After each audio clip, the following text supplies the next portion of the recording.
Hey guys, it's Paulina. Thanks for joining me in today's Jump the Hump video. I will be walking you through and talking you through the benefits of a tuck jump. Now, this movement is a great explosive movement that really builds power in the legs. It works your entire lower body, your calves, hamstrings, quads, glutes, all of that, and your core. Basically, the movement is you are doing a vertical jump in the air, and while you're in the air, you're bringing both those knees up to that waist level. So kind of like with the high knee, where you're alternating those knee to waist, you are actually going to bring both knees up simultaneously for the tuck jump. I will go ahead and demonstrate how it works. You're standing.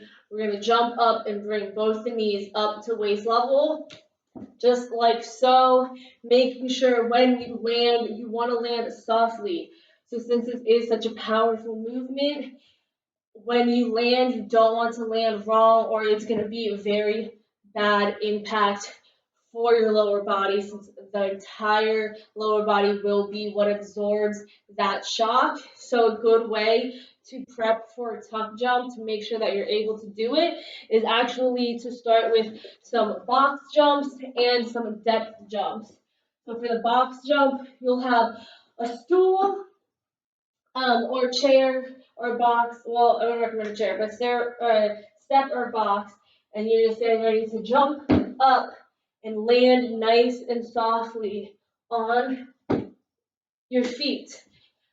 Now, the opposite of that would be the depth jump, where you're starting standing on top of that box, and then you're just stepping off and landing softly on both feet into that squat position. Because when you're coming up for that tuck jump, don't want to land wrong, you don't want to land hard, end up hurting your knees, hurting your legs.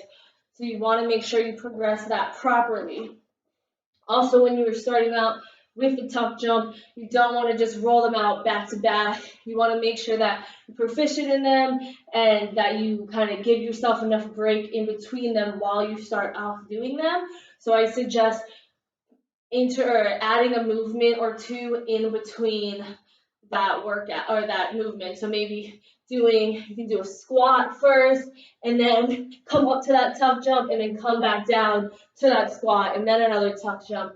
That way you're giving yourself that break in between. And then once you've mastered it and you got it going, you can roll out the tuck jumps back to back, constantly jumping up and down just like so. Just like that, making sure you're landing nice and soft. But that is our jump the hump movement for this week. Stay tuned to find out what next week's movement will be.